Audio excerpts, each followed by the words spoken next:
Donc, Gaël est là pour nous présenter son dernier livre qui vient de s'arracher comme des petits pains, La route de la décivilisation et la fin du sous-titré, hein, la fin du national populaire. Ça, c'est très titillant, on va dire. Et puis, t'es pas à ton premier livre. Non. Ok. On peut dire que tu viens du courant historiquement chevènementiste. Plutôt, oui. Plutôt, voilà. Et entre autres, Gaël a été un camarade, en ce qui me concerne, de Montreuil-sous-Bois et d'Attaque, quand c'était la belle époque. Grande épopée. La grande épopée. Voilà. À toi la parole. Bien, alors merci à tous de me recevoir. D'abord parce que, comme l'a dit Michel, nous avons des passés communs. Et j'ai toujours suivi ce que faisait le MPEP et le PARDEM, qui a un nom qui ne peut que ravir le militant de la démondialisation que j'ai été au temps de la campagne de Montebourg. Donc je trouve que c'est un très beau nom de parti. Alors le livre qui est ici, on va être tout à fait clair, il y a deux aspects. Il a été écrit à la fois par quelqu'un qui a une formation de chercheur en sciences politiques, et il a été écrit par quelqu'un qui a été longtemps un militant. Et les dernières années, devant une ancienne ministre écologiste de Hollande, me dit un jour: est-ce que tu comprends, toi, ce qui se passe maintenant en France? J'ai l'impression de vivre dans un rêve ou un cauchemar. Et effectivement, Macron venait d'être élu, on ne comprenait plus rien. Et petit à petit, mon idée, ça a été d'essayer d'avoir des outils sociologiques, des outils de sciences politiques, des concepts, pour essayer de comprendre comment la société, depuis 2008 et la crise financière qui avait marqué cette année-là, a radicalement changé, bien que je n'ai pas le mot radical sans arrêt, mais avait totalement changé, en fait, non seulement la vie politique de notre pays, avec son effondrement qualitatif manifeste ces dernières semaines, mais aussi la totalité de la société, notre géographie sociale, notre imaginaire, notre rapport à la vision du monde, etc., etc. Et notre insertion dans la mondialisation, dans l'Europe, dans tous ces phénomènes-là. Alors, comme j'ai deux auteurs, en fait, qui m'ont toujours un peu guidé dans mes recherches. Le premier, c'est Norbert Elias, que j'avais beaucoup utilisé pour ma thèse. Norbert Elias est un des grands penseurs européens qui a écrit sur le process de civilisation, avec un grand livre qui était paru d'abord juste avant-guerre, Über den Prozess der Zivilisation, je crois, sur le processus de civilisation, et qui a créé une grande école sociologique, dont Eric Dulling, par exemple, que je cite dans le livre, ou surtout Stephen Meynell, qui nous aide à comprendre les États-Unis, sont les figures les plus intéressantes aujourd'hui. La pensée d'Elias, elle est très intéressante parce que il a déjà pensé à la fois le processus de civilisation dans les années 30, mais il a immédiatement compris qu'il y avait un envers. C'est-à-dire que c'est quelqu'un qui s'intéresse, il est allemand. Il perd d'ailleurs sa mère à Auschwitz et son père meurt sans traitement, je crois, dès 1940 ou 1939, enfin, du fait des lois nazies. Lui-même s'exile d'abord en France, où la France ne sait pas le garder, parce qu'en général, les gens intéressants, on ne sait pas les garder. Et il a un magasin de jouets. Et Elias pense le processus de civilisation à travers les décennies et les siècles. Et il en pense l'envers, contrairement à ce que pensent ses détracteurs. C'est-à-dire, il pense le nazisme et la montée de la décivilisation, c'est-à-dire comment l'Allemagne, à partir de 1871, adopte des codes guerriers, que ces codes guerriers vont être transfigurés, j'allais dire, par l'histoire du coup de poignard dans le dos en 1918. Et ils vont, à partir de là, développer une violence non étatique, celle des corps francs, et cette violence va se réinvestir dans un candidat à la direction de l'Allemagne, qui est un inconnu, mais qui est une espèce de faiseur de pluie, qui est hors de la démocratie représentative, et qui s'appelle Adolf Hitler. Et c'est comme ça qu'il décrit dans son livre sur les Allemands, il décrit très bien l'évolution de l'Allemagne vers la décivilisation et vers le pire. Alors, comme tout est en nuance chez Elias, et que c'est un homme extrêmement qui pèse et sous-pèse ce qu'il écrit et qui n'est jamais dans dans l'excès, il dit c'est pas parce que Bismarck a gagné en 1871 qu'il a inventé les chambres à gaz. Sorte de raccourci qu'on entend toujours dans la vie politique et intellectuelle française. Donc le bouquin se veut, de ce point de vue-là, un portateur d'un peu de nuance dans les jugements qu'on peut faire sur notre société. C'est d'essayer de déceler les signaux faibles de ce qui peut être le pire demain. C'est pas de l'annoncer, mais c'est de dire qu'on en prend probablement le chemin. Le deuxième auteur qui m'a marqué vraiment, et qui n'a pas fini de me marquer, parce que on dit parfois il est spécialiste de Gramsci, je vous rassure, j'ai lu 50% des cahiers de prison, parce que les 50 autres pourcents, il faut quand même se les appuyer. Et je veux dire, les lire, c'est une chose, les étudier en est une autre. Et donc, des gens comme André Tozzel, etc., ont une connaissance exhaustive avaient une connaissance exhaustive de Gramsci. Moi, j'en ai l'utilisation sur un certain nombre de points qui me semblent très intéressants. Les points qu'on connaît sur ce que c'est que la crise organique, sur ce que c'est que l'effondrement des piliers d'une société en termes de représentation collective et de vision du monde.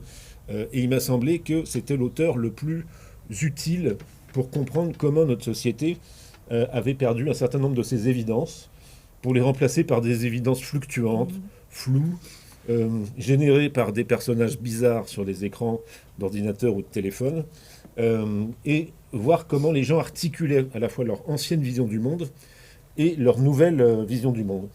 Alors, par exemple, j'ai essayé d'émettre quelques hypothèses sur les gilets jaunes et sur l'imaginaire des années 80. Et il y a beaucoup de gilets jaunes. Moi, j'ai beaucoup de sympathie pour les gilets jaunes, mais c'était pas un mouvement politique c'était un mouvement au sens gramscien économico-corporatif, mais qui se refusait à se politiser. Mais les gens disaient une chose, on a été les bons élèves des années 80, c'est revenu plusieurs fois, et on nous maltraite.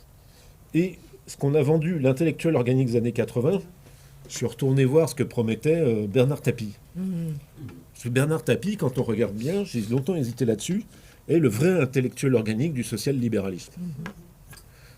Et d'ailleurs, il le fait bien. Il le fait sûrement sincèrement. Et comme il a un peu de remords à la fin, il est du côté des gilets jaunes. Donc il les reçoit, il va les voir. Il n'a plus grand-chose à gagner, si c'est son paradis, quoi. Et c'est intéressant de voir comment notre société articule à la fois son ancienne vision du monde. Qu'est-ce qu'elle fait de l'Europe comme promesse? Qu'est-ce qu'elle fait de vive la crise, Yves Montand, et on se prend tous en main, etc., pour le traduire aujourd'hui? Ça ne marche plus, tout ça. Mais elle a quand même sédimenté dans sa tête un certain nombre de ses promesses et de ses évidences avec lesquelles elle est obligée de jouer aujourd'hui d'une manière ou d'une autre. Donc, le bouquin se veut appuyer sur ces deux piliers d'études à la fois, d'abord, on va reprendre Gramsci au début, c'est-à-dire on part de l'économique vers le champ des représentations. On traite de la crise de régime, qui n'est pas qu'une crise institutionnelle, et on voit aujourd'hui à quel point la crise de régime est une crise de la sélection des élites du pouvoir, puisque si on n'avait pas maltraité la façon de sélectionner les élites du pouvoir, on n'aurait pas le cataclysme intellectuel, le naufrage du Titanic qui est la vie politique aujourd'hui, et on n'aurait pas non plus la brutalisation qui va avec. On sait très bien qu'un petit enfant, quand il n'a pas les mots pour s'exprimer, il crie, il tape contre les murs. Il est mort. Bon, aujourd'hui, vous avez des petits-enfants qui crient, qui tapent contre les murs et qui mordent leurs voisins. Ça, c'est le Parlement.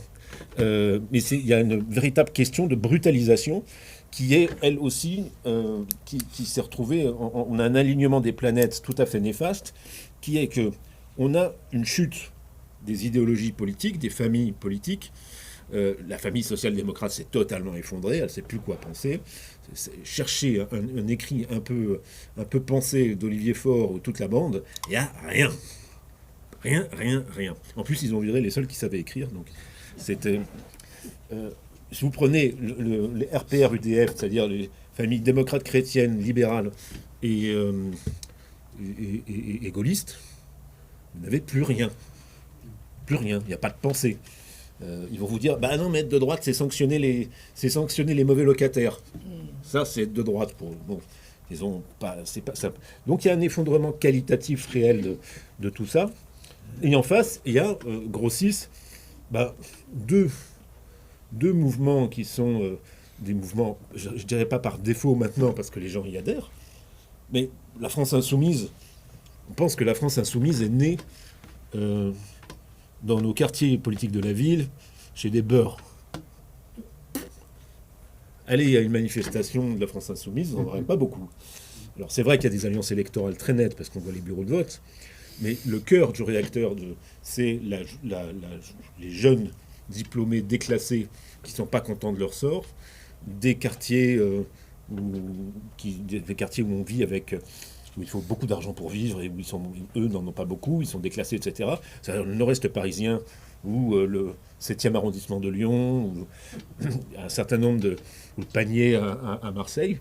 Et là, ça vous fait des cadres enragés d'une idéologie qui est surtout de piquer la place du voisin et de manifester son mécontentement toutes les 2 minutes à tout propos.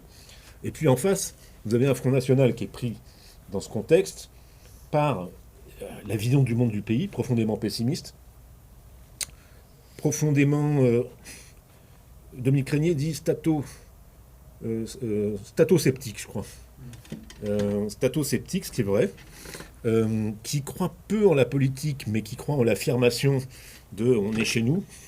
Et c'est ce que j'appelle le national-subversivisme, c'est-à-dire qu'en fait, la plupart des gens qui votent, pas la plupart, vous avez plusieurs familles d'électeurs Front National, mais vous avez beaucoup de gens, on les a pas essayés, et puis ça mettra les autres dehors, et quand les autres sont battus aux élections, ils ricanent pendant 10 minutes, et ils passent à autre chose. C'est une espèce de Truman Show inversé, si vous voulez, de la vie politique.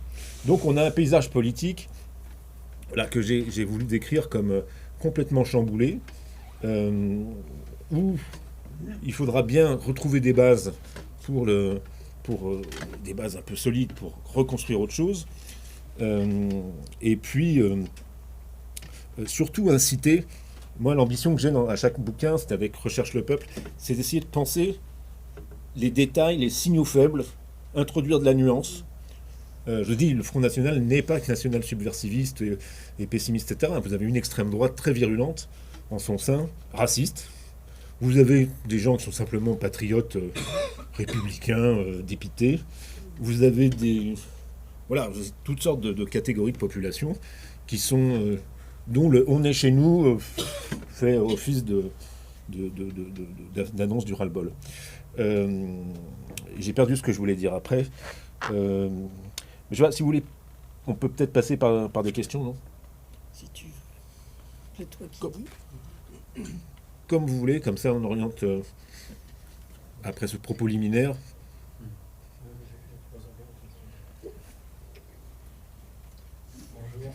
Merci. Oui, c'est parce que c'est le micro. Ça, C'est bon comme ça ? Voilà. Merci pour votre éclairage sociologique très intéressant. À un moment donné, vous avez dit les jeunes diplômés déclassés. Ça rebondit sur un bouquin que j'ai lu. Je ne sais pas si vous l'avez lu, Le chaos qui vient de Peter Turchin. Ouais. Vous l'avez lu ? J'ai pas lu, mais je vois qu'il voilà. Et il a analysé l'intégration, désintégration des sociétés. Oui.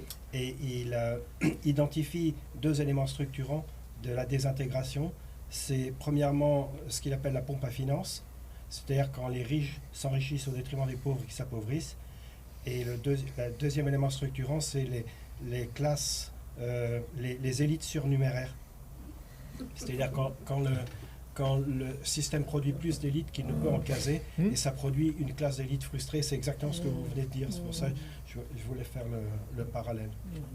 Oui, le grand malheur, en Ile-de-France en tout cas, en 93, Paris, etc., le nombre de gens qui ont 30 ans, sont diplômés et vivent chez des parents qui ne sont pas diplômés, mais qui subventionnent, entre guillemets, aident en fait leur enfant, c'est colossal. C'est-à-dire que la conquête, on est en train de voir un moment où la conquête, un peu comme en Italie il y a quelques années, les Italiens, la génération 1000 euros, vivaient encore dans la famille et puis ne voulaient pas se marier avant 40 ans parce que vous n'avez pas prendre un risque.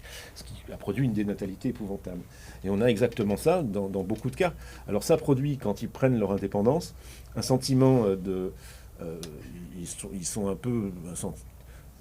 un sentiment de siège, ils se sentent assiégés économiquement, et on voit très très bien l'aspect vindicatif. Alors, évidemment, ils traitent les choses, c'est-à-dire que de leurs conditions matérielles, ils basculent à une vision du monde où, très vite, ils ont... le socialisme des imbéciles n'est pas loin.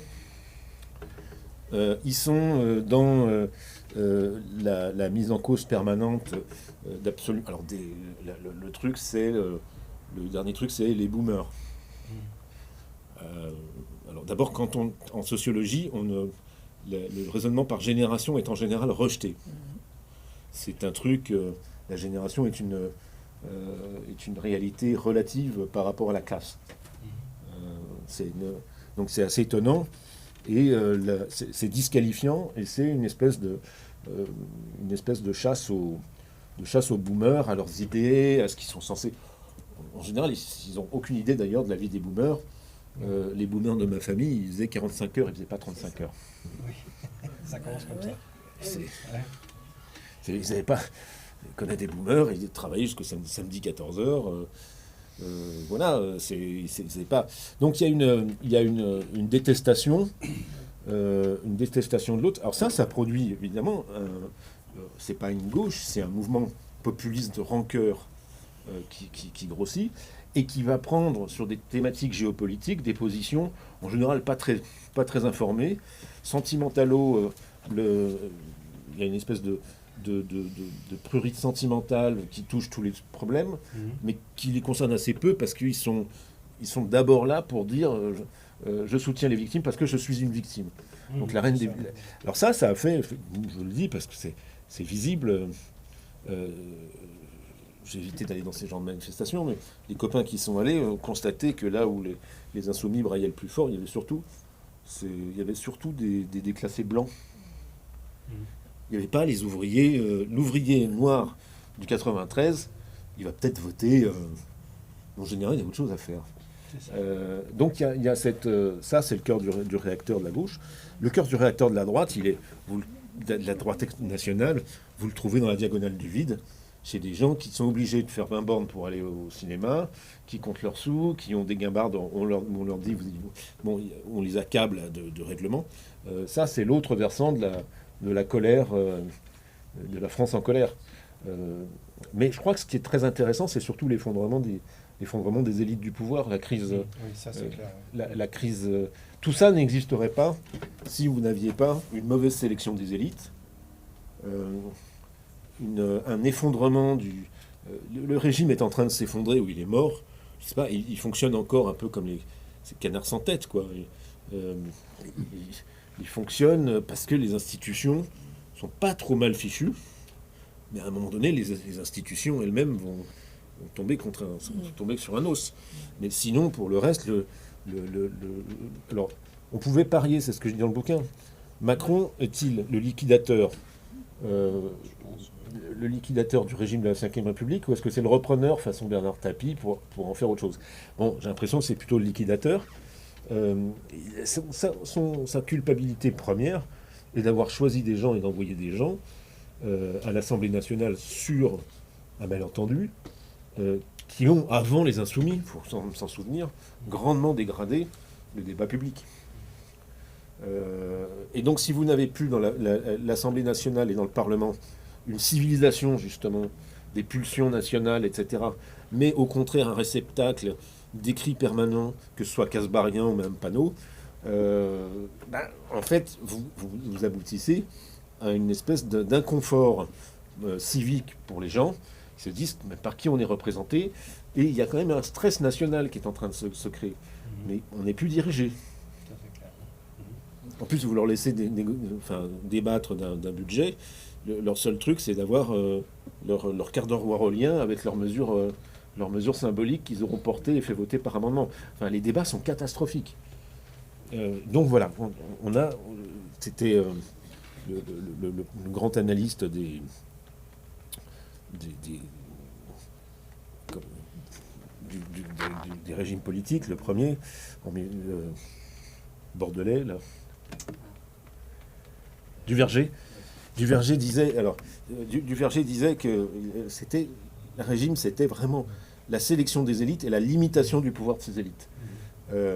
Et puis Bastien François dit attention, sur la Ve République, ne vous centrez pas sur les questions institutionnelles. Les questions institutionnelles sont une chose, bon, ça fait beaucoup de mal à la Ve République avec le quinquennat, mais il y a tous les autres aspects, notamment l'aspect où quels sont les fondamentaux des relations entre le pouvoir politique et l'économie.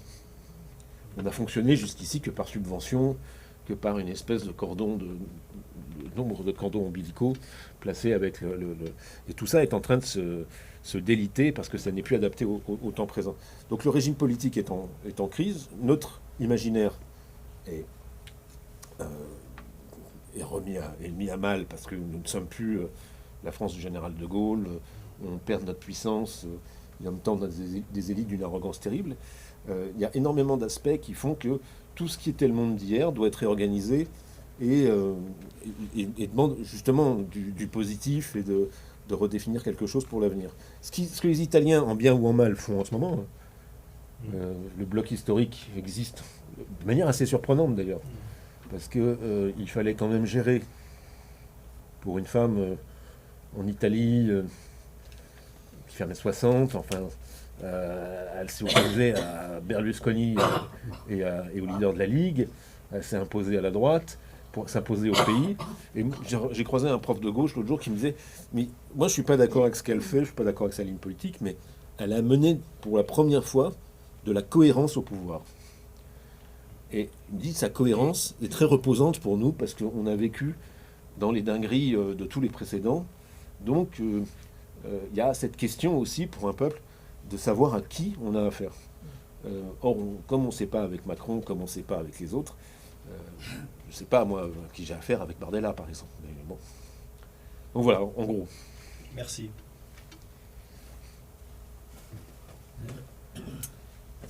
Oui, merci déjà pour ce début stimulant.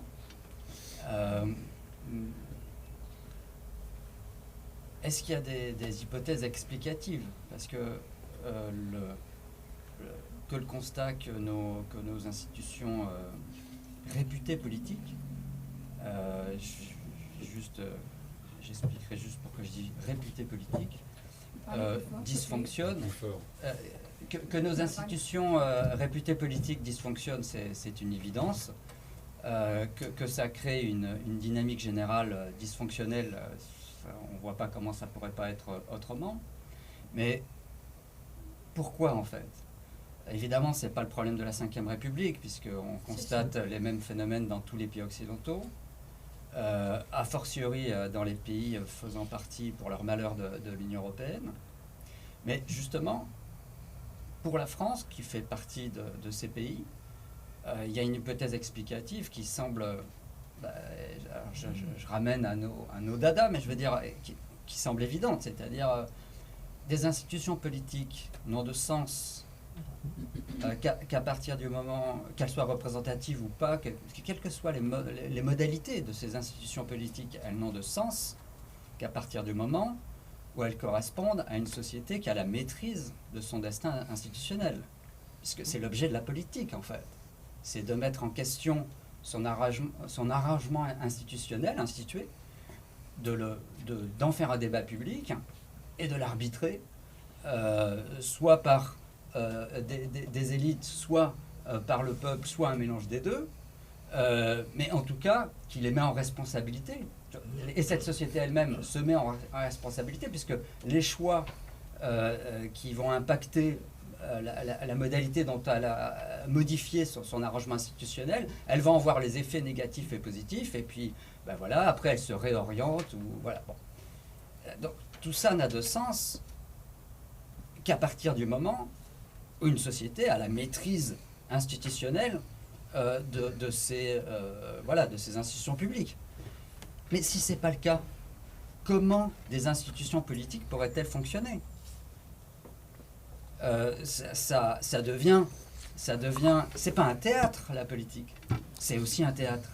Mais je veux dire, non, mais c'est un théâtre collectif, mais à partir du moment où il y a des enjeux collectifs. S'il n'y a pas d'enjeu, parce qu'il y a, pour ainsi dire, plus de pilotes dans l'avion, pas en termes d'acteurs, enfin, pas en termes de figures, mais en termes d'acteurs, c'est-à-dire de gens en position instituée, d'arbitrer, de changer le cadre. Si ce n'est pas le cas, comment des institutions politiques pourraient-elles fonctionner? Et la sélection des élites, les élites, c'est pas juste parce qu'on fait partie des classes dirigeantes, ou même des classes dominantes, que par miracle, on a la main sur les institutions d'une société qui a décidé, et notamment ceux qui précédaient ces élites, qui ont décidé que ce serait plus eux qui décideraient. Donc, en fait, c'est eux, mais par d'autres modalités. Mais au niveau national, et les institutions politiques sont nationales, c'est plus comme ça que ça se passe.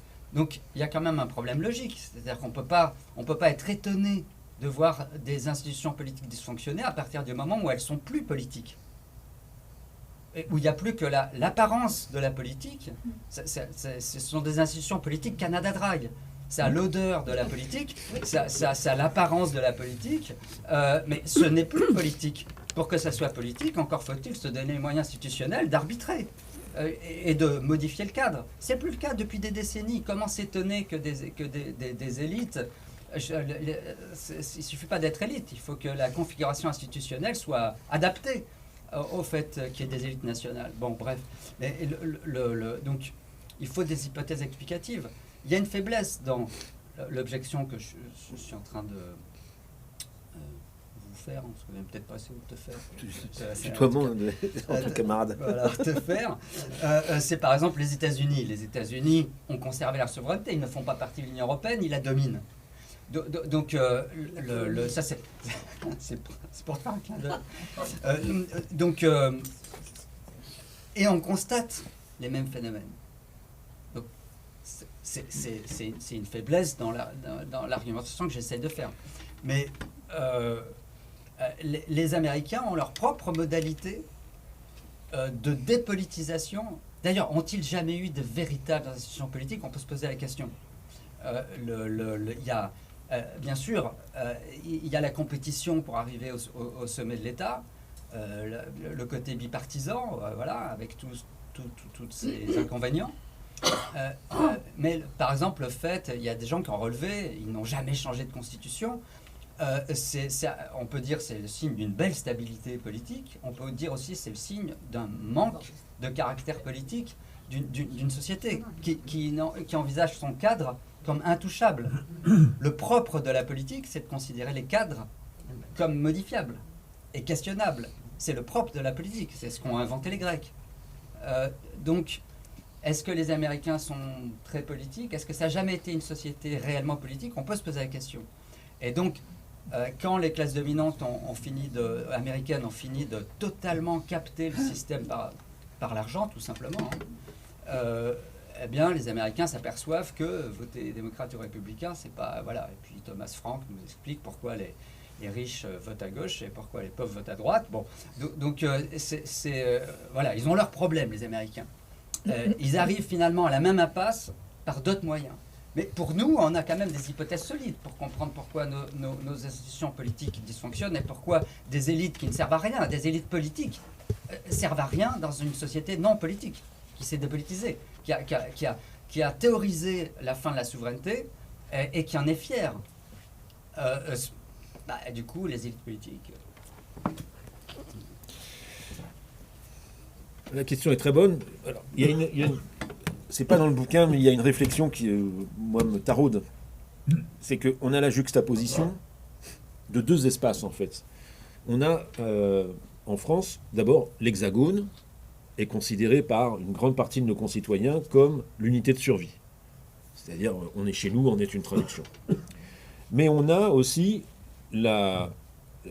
l'Île-de-France, conçue comme une métropole mondiale, qui est là je m'inscris un peu dans les travaux de Gabriel Martinez-Gros qui a dit, ça, c'est l'Empire en fait, et l'Empire a une tendance, il est connecté, on parle partout de la même chose, les journaux dans les hôtels sont les mêmes aux quatre coins du monde, vous êtes à Singapour, vous êtes à Paris, vous allez à New York, vous allez à Baltimore ou machin, c'est les mêmes choses. Comme dit un Américain, mais à chaque voyage que je fais en France, c'est terrible. Vous ressemblez de plus en plus au quartier bobo de Baltimore.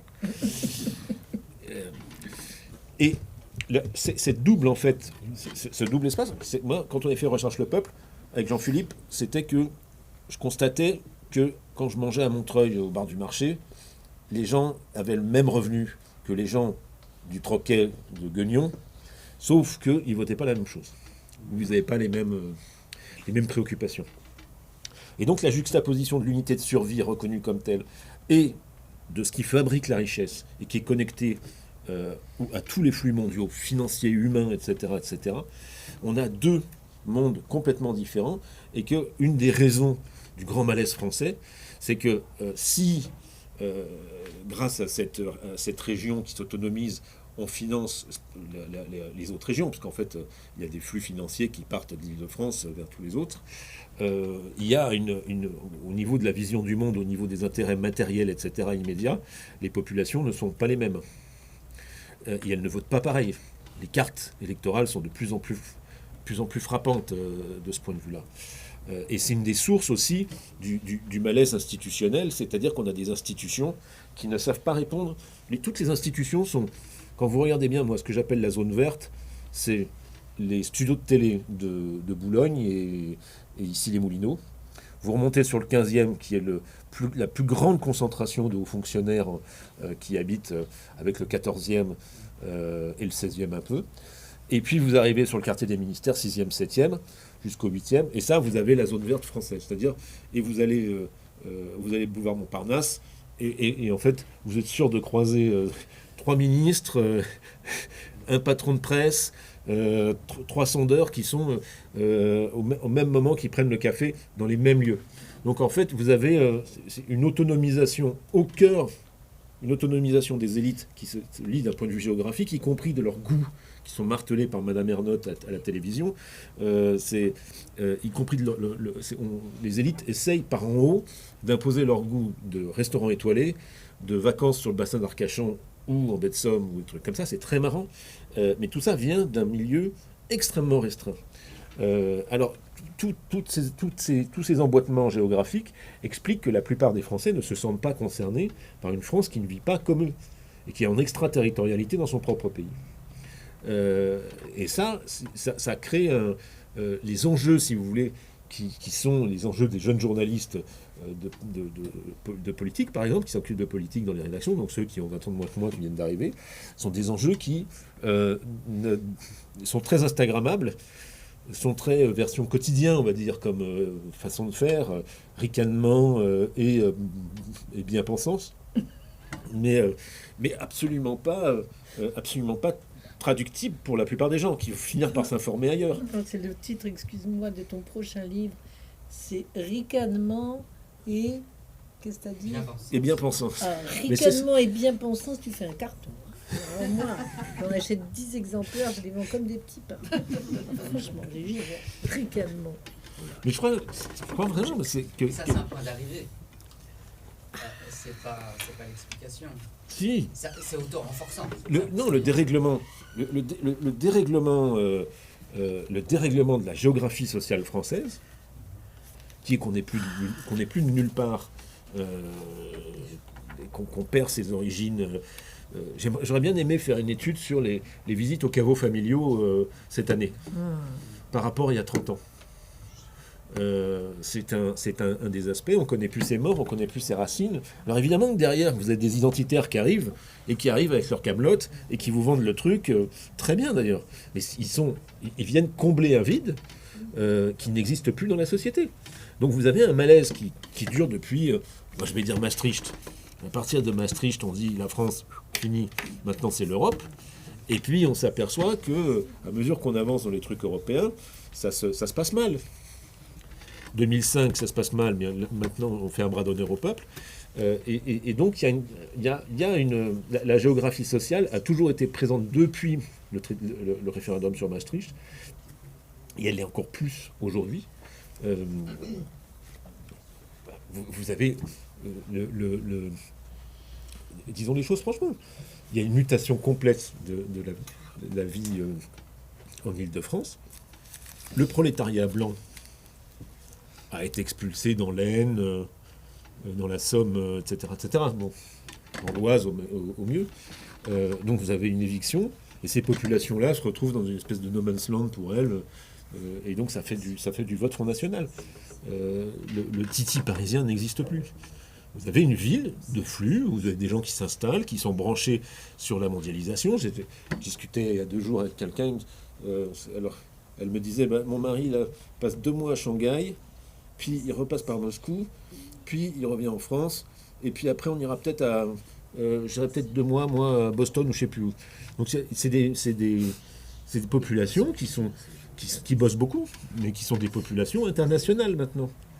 C'est pas une véritable nouveauté. Les élites ont toujours été plus interconnectées internationalement que les. Oui, mais le volume, que les classes populaires.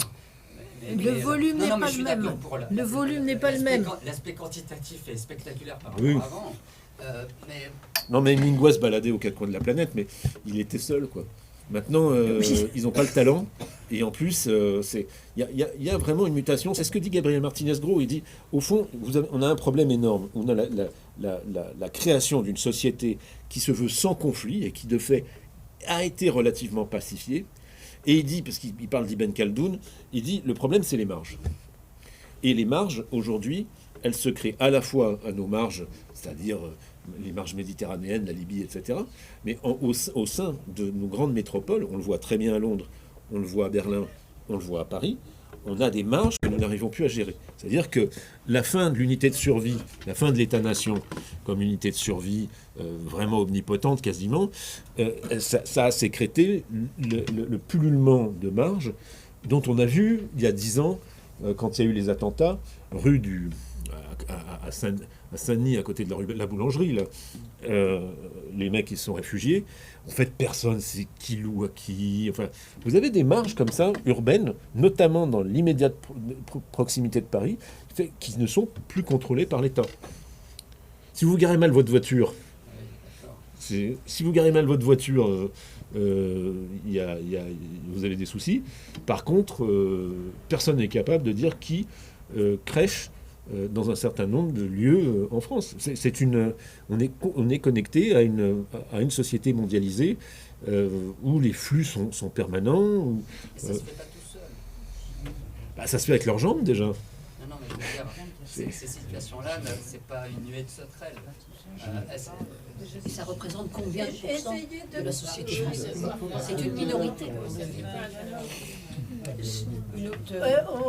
On prend la suite des questions là. Qui va peut-être permettre de continuer sur le même sujet, sur la question donc, de l'État. Donc vous avez commencé votre présentation donc à partir située 2008. Donc moi j'aimerais bien si vous pouvez. Oui, donc la présentation du bouquin, vous avez, je crois, donc présenté donc le cadre de référence qui donc vous a conduit à faire cet ouvrage et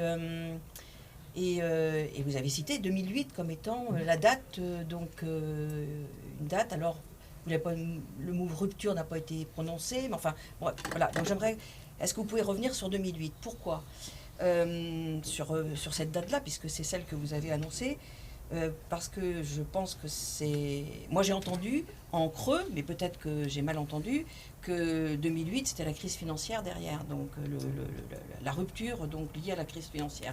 Or, en ce qui concerne la France, donc on a des signes avant-coureurs qui vont donc annoncer vraiment un démantèlement important donc de l'État-nation. C'était déjà le cas avant, mais bon. Le rapport Balladur et le rapport Attali, qui ne sont pas de 2008, qui sont de 2007 et 2006, 2007, enfin bon, c'est au travail depuis l'arrivée de Sarkozy. Rapport Balladur, c'est donc la matrice qui va servir à la mise en place de la loi sur la décentralisation, Sarkozy, la réforme des collectivités territoriales, qui n'est pas rien, qui est fusion des collectivités locales, l'ouverture à la fusion des communes, l'ouverture à la fusion des départements, l'ouverture à la fusion des régions et la création des métropoles. Ça n'aura pas lieu trop dans cette période de 2010-2012, mais on va le retrouver fortement à partir de la loi NOTRe et puis la loi 3DS. Donc là, il y a réellement des éléments qui préfigurent, enfin qui sont, en ce qui nous concerne, la France, avant 2008 et qui vont contribuer à des grandes transformations des institutions, des rapports aux populations, des rapports au territoire. Deuxième rapport, c'est le rapport Attali. Donc rapport Attali, rapporteur, c'est Macron en 2008.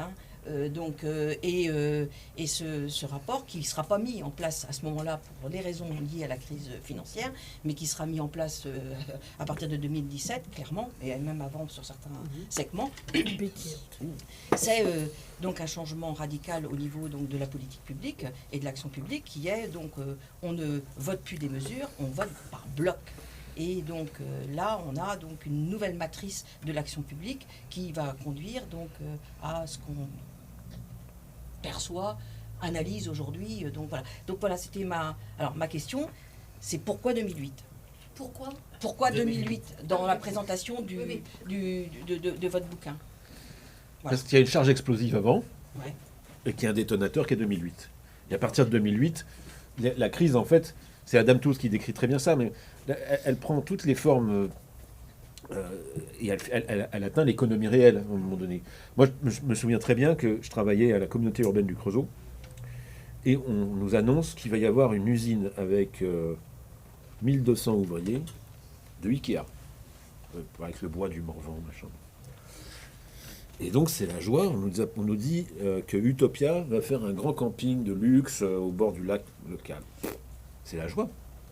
On part en vacances, on se dit, tout ça a été annulé le jour au lendemain. En plus, c'est l'année où j'ai failli me faire embaucher chez Publicis. J'étais embauché, ils ont annulé toutes les embauches. Parce que la crise. Donc ça a eu un effet immédiat. T'as réchappé au pire. Il paraît. On m'a dit que j'aurais pas survécu 2 semaines. Mais vous avez raison sur les rapports. Il y a tout ce qui est prévu. Je n'ai pas parlé d'état profond parce que je suis enregistré, mais il y a une idéologie des élites qui vient d'en haut.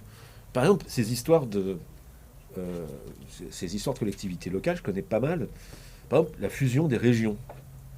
On nous a expliqué pendant longtemps qu'il fallait fusionner les régions pour faire comme les lenders. Mais c'est quand moi j'ai vécu à Strasbourg, on s'intéressait un peu au Bade-Württemberg, qui est d'ailleurs dirigé par les Verts, ils sont un peu moins bêtes qu'ici.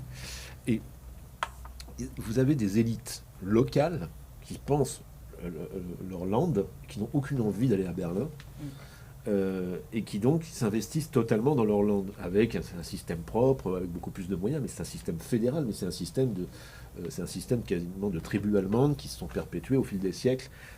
On n'a pas du tout ça, parce qu'on a éradiqué tout ça. Et alors, ils ont réussi à faire des régions, c'était une bêtise crasse. Vous allez de Aubusson à Biarritz. Ça n'a pas été une fusion, ça a été un positionnement descendant sous Hollande.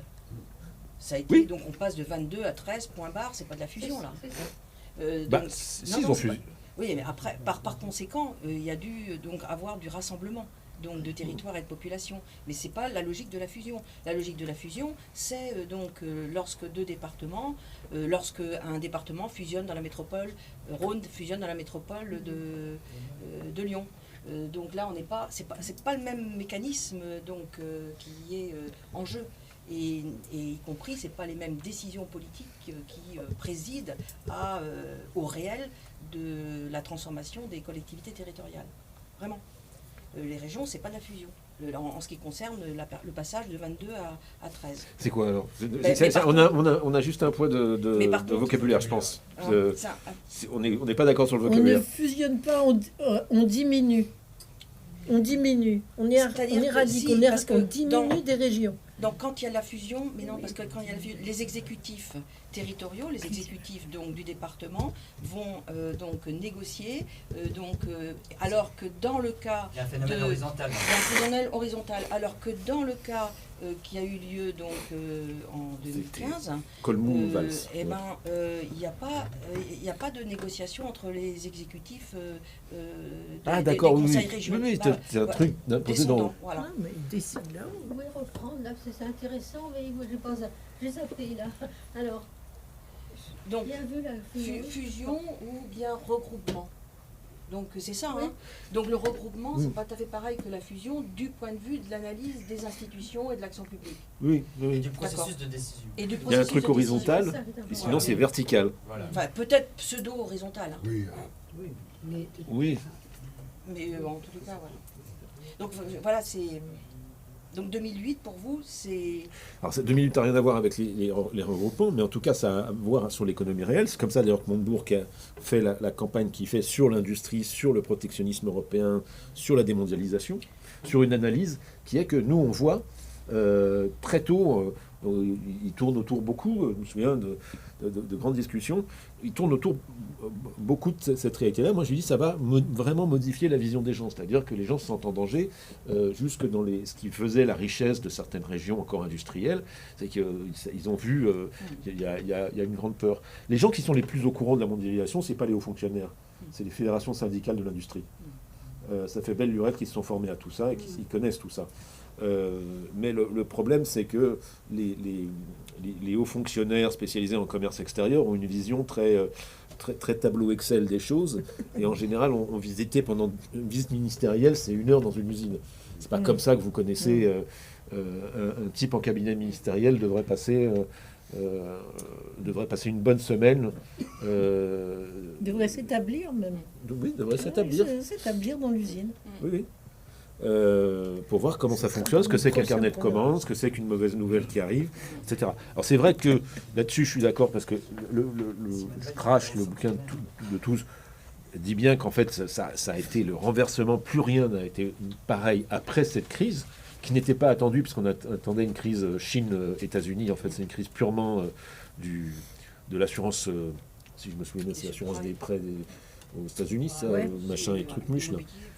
Bon, donc on ne s'attendait pas à ça. Par contre, ça s'est répandu partout. Le seul politique que j'ai entendu, c'est au congrès de Reims du Parti Socialiste, c'était Henri Emmanuelli, qui a fait tout son discours très étonnamment là-dessus, et qui n'a pas été écouté. Tout le monde s'est dit, qu'est-ce qu'il vient de nous faire? Emmanuel, c'est quand même le moins pire de tous les sociaux. C'est le dernier, Franchement. c'était le dernier des derniers de ce point de vue-là. Bah oui. Mais et lui, il annonce les choses. Il dit, vous allez voir comment ça va se passer. Et ça s'est passé comme ça. Et l'idée, c'est que avec ce détonateur, tout ce qui était les piliers de nos sociétés se sont effondrés les uns après les autres. Alors le Covid a été la phase finale d'éradication de toutes les rationalités organisées dans le pays. Mais aucun aspect de notre vie sociale ne s'en est vraiment remise. Alors le quinquennat Hollande a été... on pensait que c'était le syndic de faillite, mais c'est plus Macron qui a été le syndic de faillite de tout ça Et les cabinets américains. Oui. aussi. Attends. Une dernière, je peux faire une question beaucoup plus courte. Est-ce que tu as eu ta réponse là? Oui. Ok. Non, c'est parce que Oui, je ne sais le pas si j'ai retour bien... de Gilles. Le retour.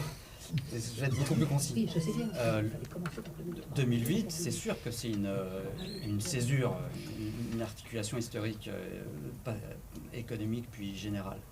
Mais tant qu'à identifier une grande articulation historique, il me semble qu'en 2008, en fait, déjà tout est joué au niveau des configurations institutionnelles et même économiques. 2008 vient signifier le grand dysfonctionnement de ce qui a été mis en place auparavant. Et par exemple, en France, moi, si je cherchais une grande articulation, ça serait 82. C'est-à-dire qu'à partir du moment où un président élu décide qu'il ne peut pas appliquer son programme parce qu'on ne peut plus, dans un pays occidental, entre guillemets, décider tout seul d'un programme économique et social ambitieux, il faut que les autres soient d'accord et qu'il projette cette grande idée au niveau européen avec l'équipe de Delors.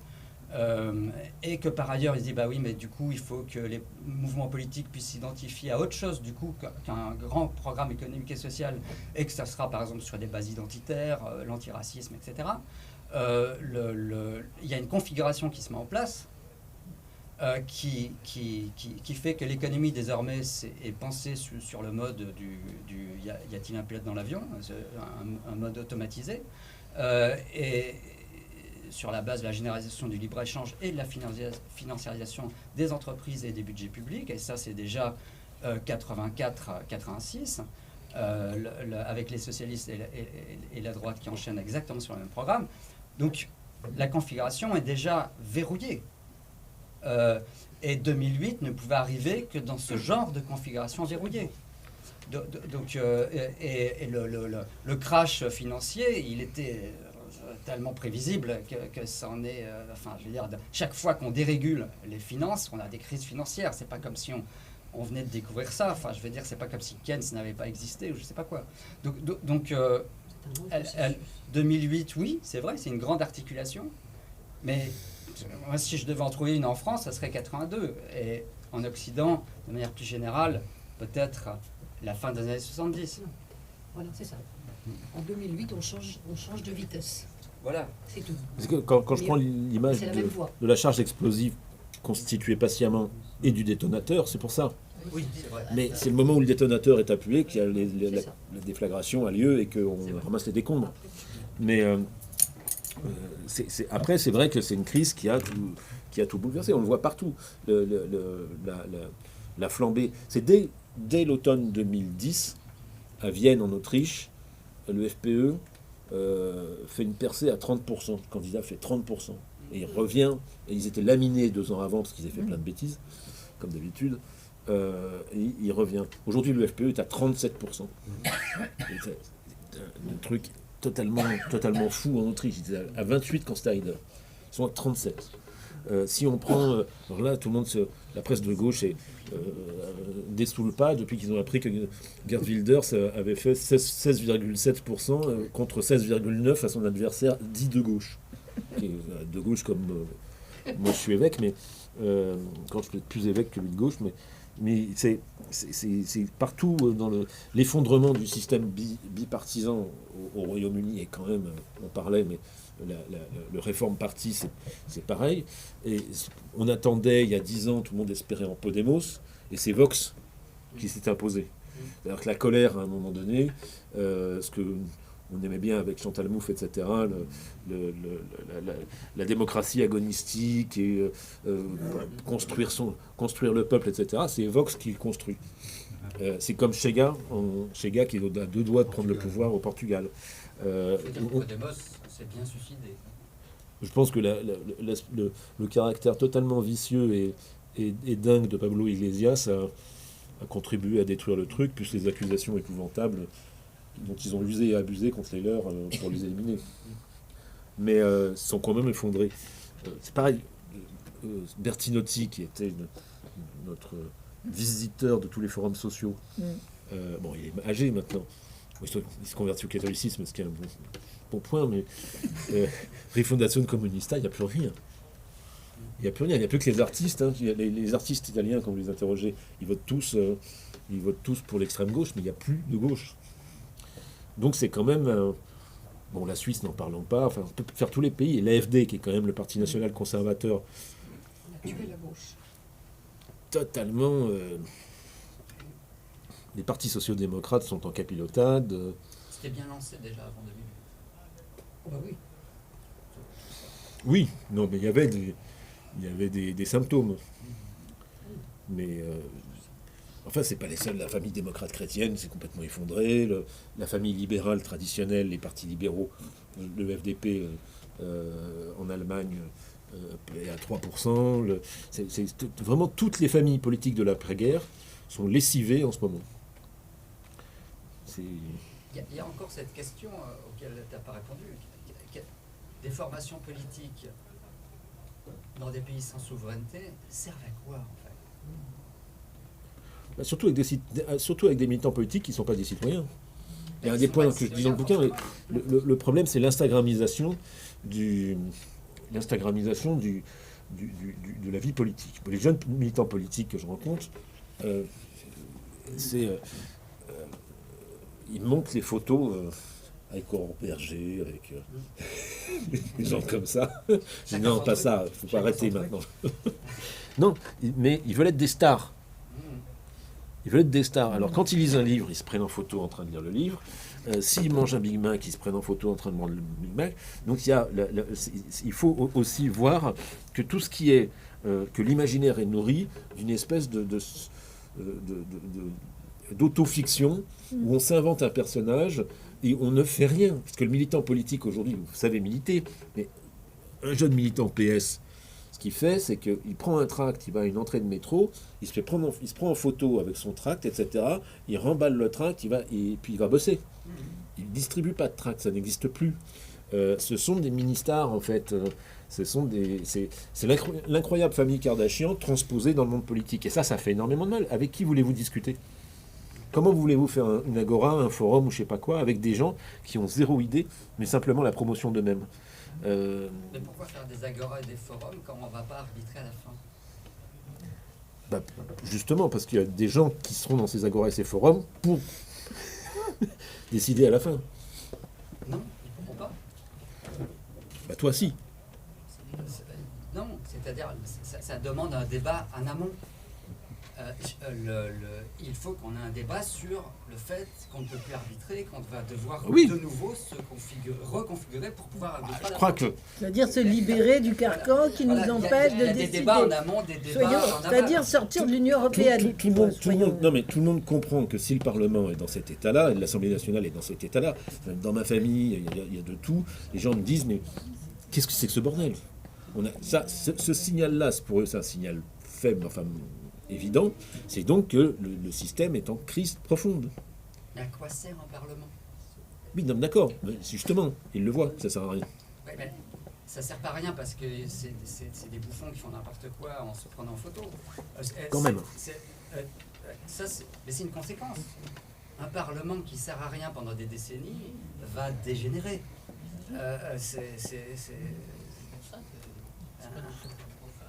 Un Parlement, il a une fonction quand même. Après, en filigrane, le débat, c'est comment on fait avec l'Union européenne. Comme le débat qui a animé les Québécois à un moment donné, comment on fait avec le Canada et qui ressurgit chez eux. Et ça, moi, j'ai ma petite idée. Mais nous, on a une idée très claire. Hein. C'est le référendum. J'ai signé pour le référendum. Hein. Oui, absolument. Il faut sortir de ce bousin-là, parce que sinon, on est effectivement dans un théâtre. Quand on regarde, moi j'adore regarder les réunions de l'Assemblée nationale, les amendements, les contre-amendements, les trucs qui veulent plus rien dire, la gauche, la droite, et je dis, enfin, ils se tapent dans leur institution le résultat, la crise. La crise, elle est visible. Elle est visible parce qu'elle a atteint la tête de la bête, oui. D'accord?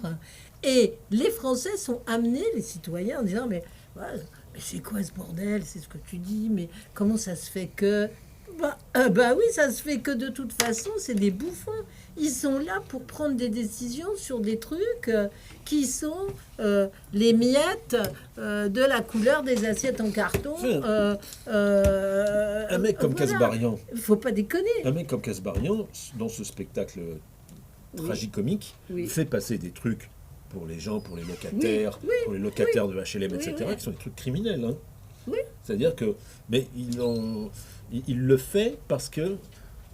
Il y a une phrase qui est terrible sur ce thème. Machin est un sale con à l'Assemblée nationale, mais il est vraiment très gentil en privé. Je préférerais qu'il soit moins gentil en privé et moins sale con à l'Assemblée nationale.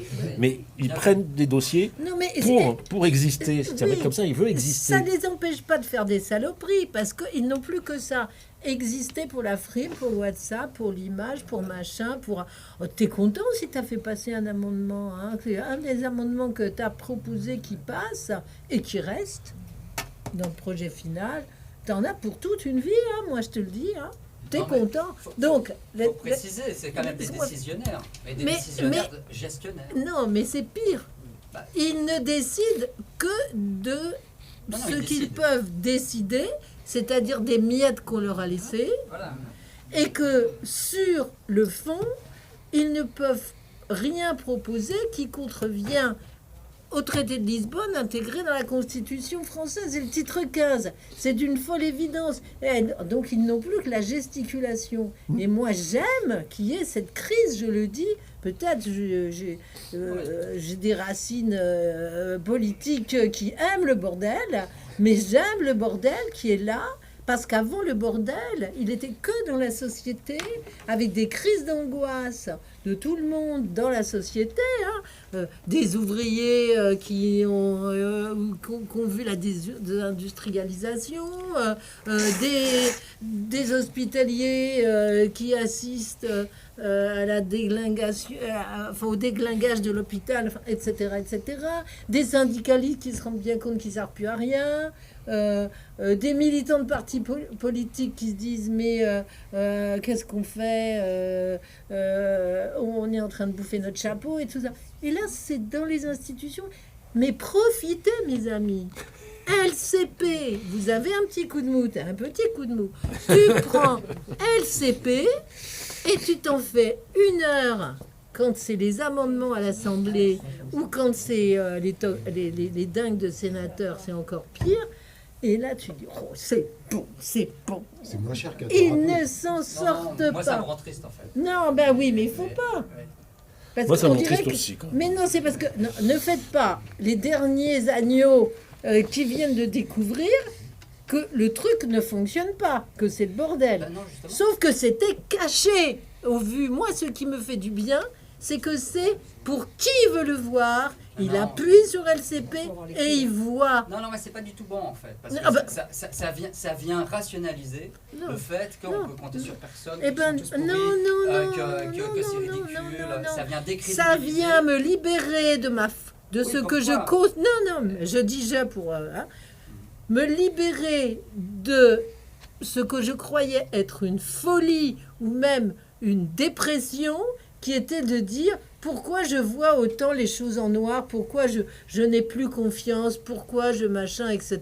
C'est ma faute, c'est ma très grande faute. Non, non, non, non. Là, c'est eux, c'est l'élite.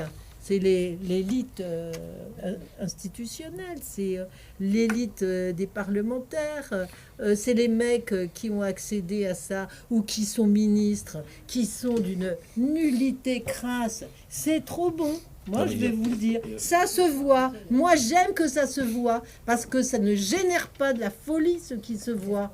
Et ça se partage, ce qui se voit. Moi aussi, je regardais Non, non, LCP moi, je et à pense. chaque fois, Pose-toi là. c'est la même chose. C'est du théâtre. Claire, Je suis bien allez-y, d'accord vas-y. qu'il faut c'est risible.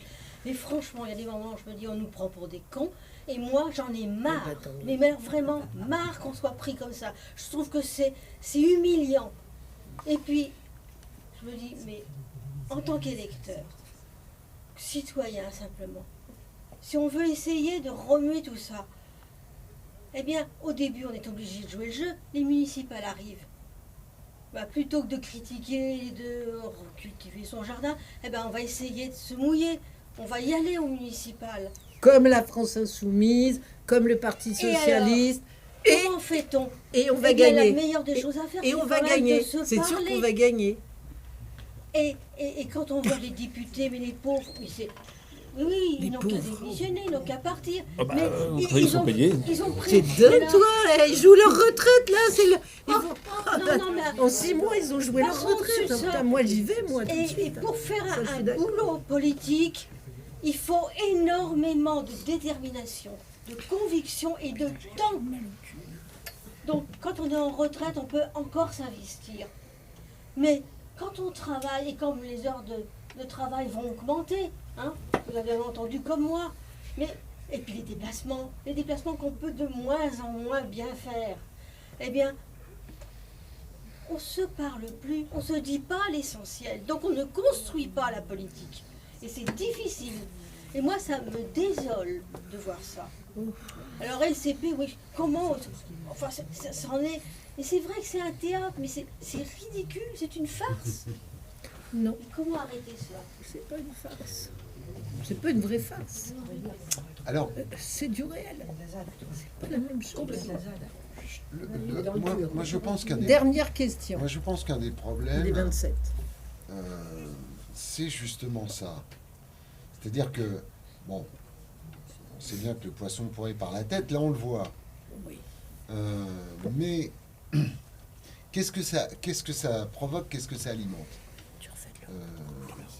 Et comment on peut, nous, jouer une partition là-dedans? Alors, moi, je pense que c'est extrêmement délétère, c'est-à-dire que c'est compliqué. Bon, entre le... Je savais même pas qu'il y avait un militant au PS, donc je l'ai appris ce matin. Même s'il y en a qu'un qui se montre en... Mais, bon, entre la représentation, comme ça, hein, la déliquescence...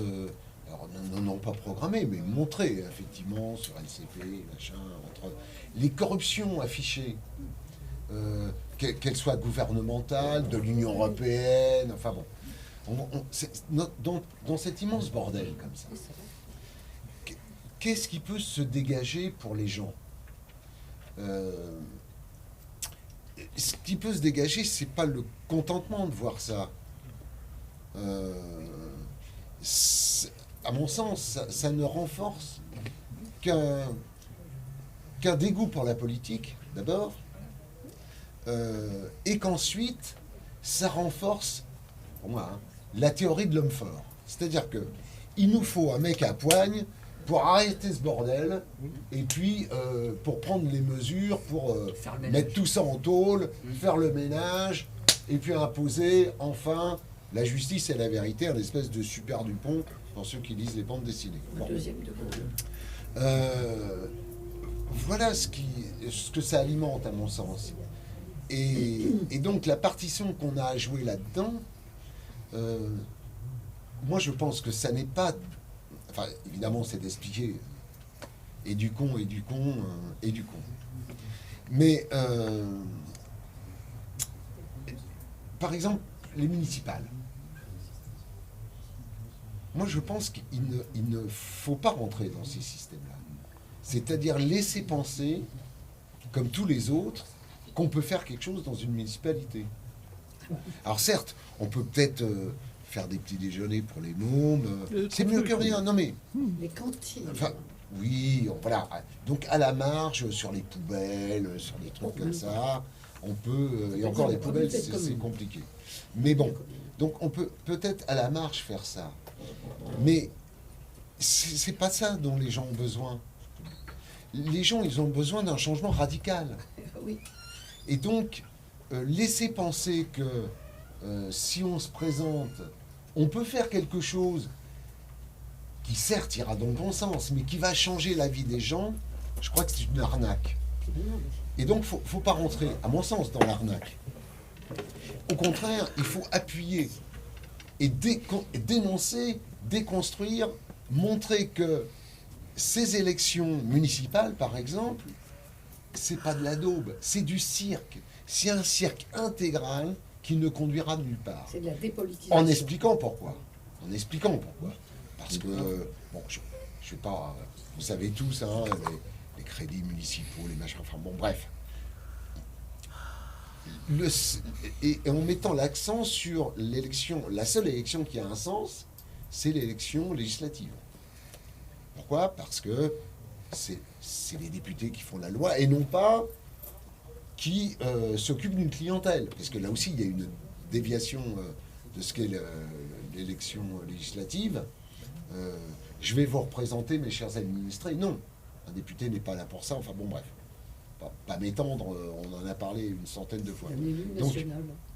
Donc se concentrer là-dessus, montrer par exemple que au municipal, que ce soit LFI, ma tante ou je sais pas qui, ça ne changera rien, absolument rien. Au contraire, ça crée des petits roitelets. Et des leurs. Voilà. C'est l'heure. C'est un leurre total. Et donc, la prise du pouvoir, elle passe par la législative. Et pas la présidentielle, évidemment. La législative. Et puis, se concentrer là-dessus. Voilà. Et le cirque ambiant, il s'en occupe très bien, on n'a pas besoin d'intervenir. J'ai terminé. Eh ben, on a fini alors. Même si on n'a pas fini sur le fond, évidemment. Inépuisable. Oh, il aurait pu dire... Mais tu on es va en lui, Français, ça mais on va lui laisser la parole. Mais je calme les ardeurs des autres personnes puisqu'il est 10h33 et que on a une autre intervention après. Vas-y.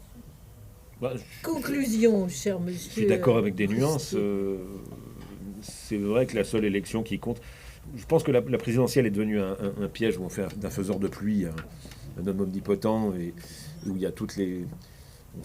On se trompe à chaque fois maintenant, hein, on n'élit jamais le meilleur. Mais la législative, pour deux raisons, c'est que évidemment c'est là où se fait la loi, mais c'est aussi là où on fait 577 fois 2 candidats.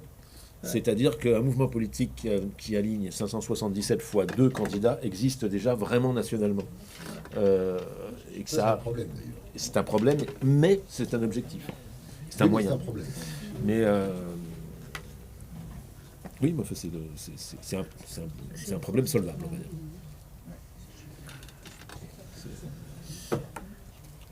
Ça dépend, il faut déjà être solvable, justement. Bon, Enfin, ceci dit, c'est le problème de recrutement des mouvements politiques qui est que la plupart des militants aujourd'hui, comme je disais, ont des conceptions très individuelles de leur vision du monde, où ils sont très enfermés dans leur bulle, sur leur téléphone, et ils se créent leur propre idéologie un peu à la carte. do it yourself, Voilà, c'est ça. en fonction de... Voilà, en fonction de leurs idées du moment. Une fois, c'est les bébés phoques, une fois, c'est les gazaouis, la troisième fois, c'est les queers en Ouganda. Même si ce sont des sujets, mais c'est pas ça fait pas une pensée politique. Voilà. Merci. Ok. Eh ben, merci Gaël. Donc tu sais que la prochaine fois que tu viens, t'amènes plus de livres.